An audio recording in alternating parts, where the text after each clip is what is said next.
Scorpion, the undead specter, and Kratos, the ghost of Sparta. Both of these characters seek revenge for the death of their wife and child, but if they want revenge, they'll have to get through each other first. I'm Protodude. I'm GameHawk. And it's our job to examine both warriors' strengths, abilities, weapons, and weaknesses to see who would win in a fight.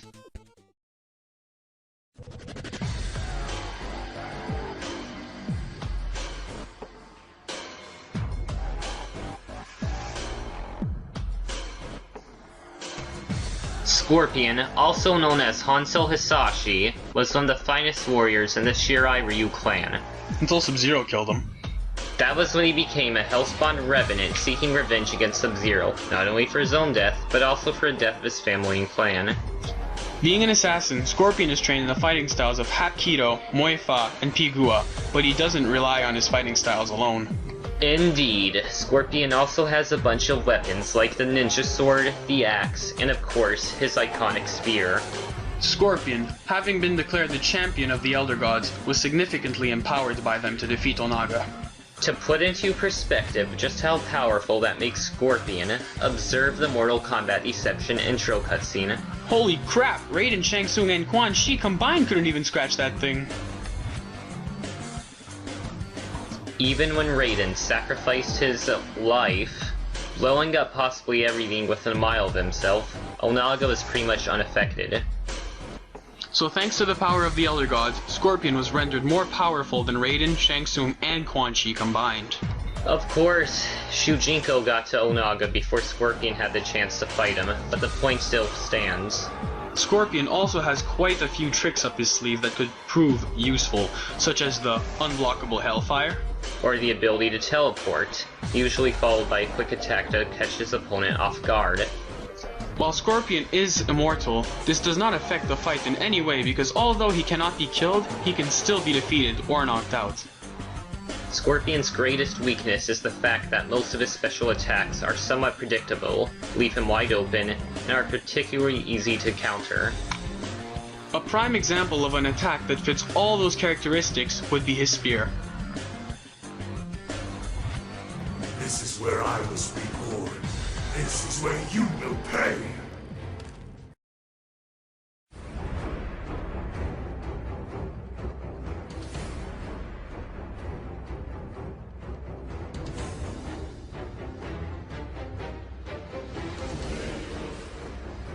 The demigod Kratos was once a Spartan warrior with the rank of captain, until he agreed to serve as Ares' greatest warrior to protect his people from the threat of being overrun. Because of this, Kratos' power was increased to beyond superhuman levels, but it came at a price. After being tricked by Ares into murdering his own family, Kratos became an even more aggressive opponent, who embarked on a quest to kill all of the gods. Kratos has a huge arsenal with many different weapons and items, but the most notable ones would be the Blades of Exile, which are made from the remains of the Blade of Athena. They generate fire and can be used for blocking attacks. There are also the Boots of Hermes, which allow him to travel at insane speeds and, again, generate flames. The wings that once belonged to Icarus allow him to fly for a limited amount of time.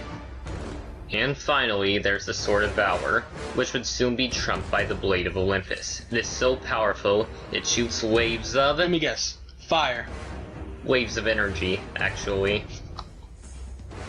As I was saying, Zeus tricked Kratos into transferring all of his godly powers into it, thus making it one of the most powerful weapons in gaming history. Also, while we're on the subject of non-fire weapons, Kratos has Poseidon's Rage, which allows him to use a deadly lightning attack. In addition, Kratos has proven numerous times that he is far beyond any mortal in strength, endurance, and speed, as well as most immortals. A great example would be where he threw the Colossus of Rhodes after it attempted to crush him beneath his foot. And then there's that time where he defeated Hercules. Considered unrivaled in terms of pure strength, Hercules fought Kratos only to get overpowered the whole match.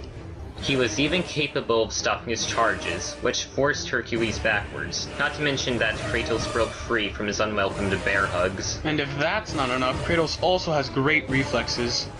Indeed, his quick reactions play a vital part in the game series, with every quick-time event being a sequence for Kratos to dodge, counter, and block his enemies' attacks. That said, while Kratos has his strengths, he also has his weaknesses.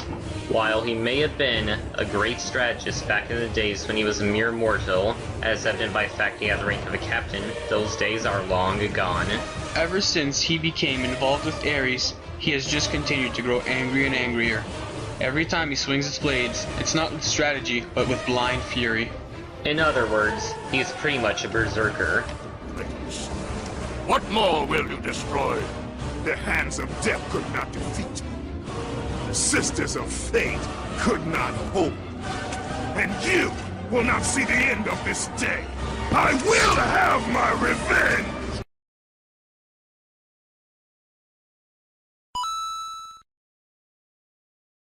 And the home advantage goes to Scorpion. Now who will win? The champion of the gods? Or the champion of the Elder Gods.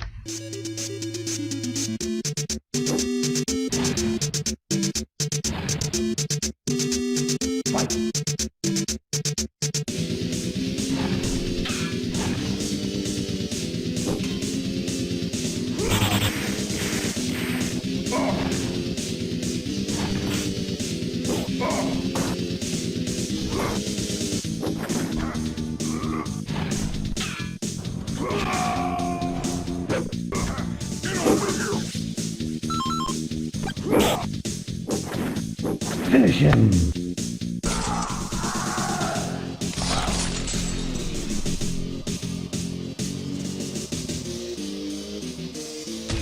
Kratos wins. Fatality.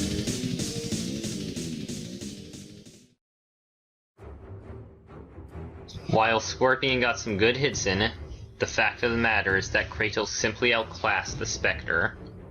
His abilities may have been more useful than the ones Kratos used, but Kratos was still more than a match for him when it came to weaponry, defense, and of course, pure brute strength. Scorpion didn't expect Kratos' reactions to be on a high enough level to break out of the stun midway through being pulled in, and because of that he was hoisted by his own petard. More like he was hoisted by his own spear because he's such a retard. Never speak again, please. This match goes to Kratos.